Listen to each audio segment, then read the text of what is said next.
I'm still wrestling with this personal loss. I was privileged to spend a lot of time with him. We did investing together. We talked several times a week about politics and what was happening in the world. There's no way that I can do justice to the richness and the importance to me. In the last few months, since his death, I wanted to tell him. I was always calling him up and wanting to talk to him about one thing or another, and he's just not there. And that's a great loss to me. So I think that I'm going to just spend a couple of more moments talking about some of the characteristics that I always think of.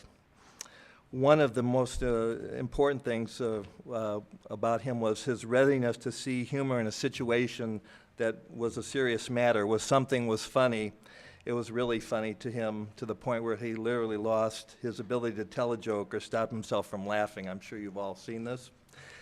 In the latter years, when his lungs were compromised, which was an area that I was concerned about, I worried that telling a joke that he found too funny would result in turning a dusky blue. His eyes started tearing up, and people who did not know him would think that he was crying. We've talked about the Mozart joke. Rabbi Shalom, I do not think you did justice to it, so we're going to talk a little bit more about it. This was the essence of the assessment of all potential members of the family. If you didn't laugh or get the Mozart joke, that was a black mark that never went away. So here's the joke, rarely told. I don't think I've heard it too many times, certainly not from Eli, in its entirety, okay? Sam and Sadie Goldberg worked hard for many years in their shop on the Lower East Side of New York. They saved and invested and were able to retire in Miami with a sizable nest egg. They wanted to join a more upper crust part of a society and gave a sizable donation to the symphony orchestra. Although they didn't know much about music, they weren't worried. Within months of arriving in Miami, Sam and Sadie attended a concert. During the intermission, they were talking with a group of high society people. Someone mentioned Mozart. "Oh, I know Mozart," said Sadie. "Just the other day, I saw him on the number 7 bus going down to the beach." There was a hush in the group, and everyone looked down at their shoes. Sam turned beet red, gave Sadie an angry look, and then wouldn't speak to her again during the intermission or the rest of the concert. Finally, the concert ended, and Sam and Sadie walked to their car in silence. Once they were alone in the parking lot and no one else was around, Sam couldn't hold it any longer. "Sadie," he said, "how could you be so stupid? Everyone knows the 7 bus doesn't go down to the beach." Well, I don't think I've ever heard him tell it more than once or twice and get through the whole thing. But there it is. I'm going to finish up with 3 personal anecdotes. Thank you for the time that you've given me here. There's so many things that I'd like to tell you about my relationship with Dad, but I've just picked 3 at random. The first one was when I was 6 years old. We had spent a year in Biloxi and we're coming back. Mom had gone with Richard up to Chicago to find a place to live, and so it was just Dad and I for 2 weeks.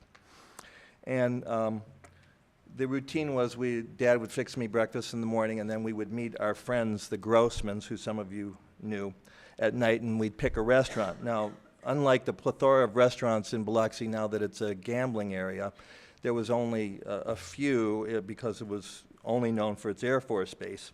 So we ran out of places to eat very quickly. And so we started having to repeat. And I was a little bit tired of going out. So about the 8th or 9th day, we were going to go out to this same restaurant again called Pop's Ferry. I refused to go, ran into my room, locked the door. And these local friends coaxed me out very gently. I finally came out. Obviously, Dad, as you've heard, has no problem being demanding and somewhat threatening, especially to a 6-year-old. But I think he understood where I was coming from. He let me be myself. And I think that showed respect for me as an individual. The second incident, most recent, relates to his medical condition.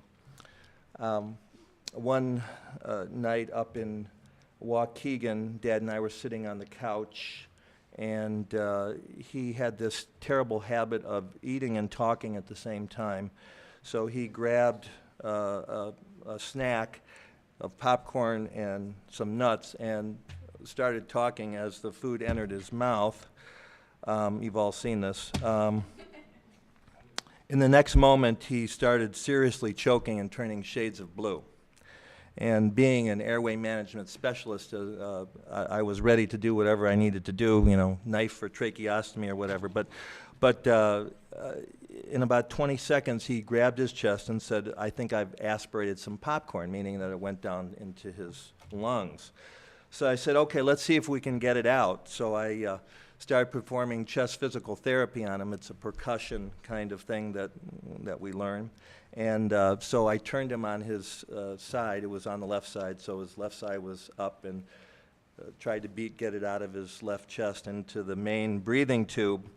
And he ended up on the couch with his legs in the air and his head on the ground, and I gave him a slap on the back, and he coughed out the kernel. So then I said to him, you know, if I hadn't been here, or if we hadn't been able to do this, you would have gone to the hospital for at least 3 or 4 days. The first day to rule out a heart attack, the second day to go to the operating room to get what's called a bronchoscopy to get the kernel out, and then, you know, a day or two of because of, you know, your various other situations, you'd have to, before you could be discharged.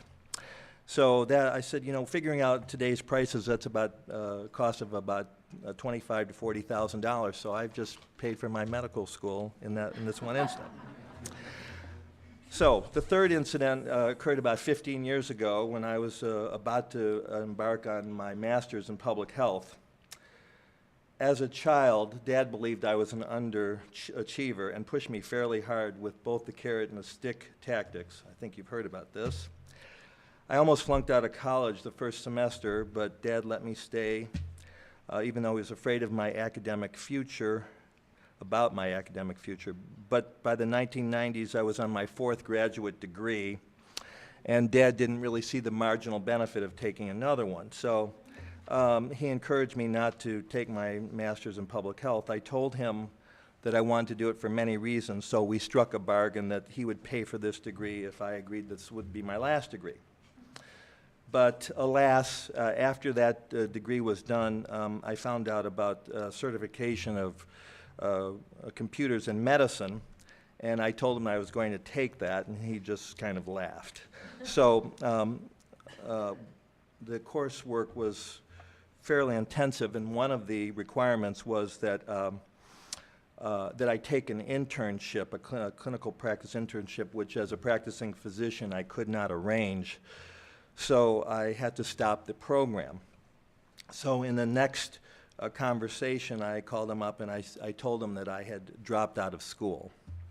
So he thought that was very funny. Anyway,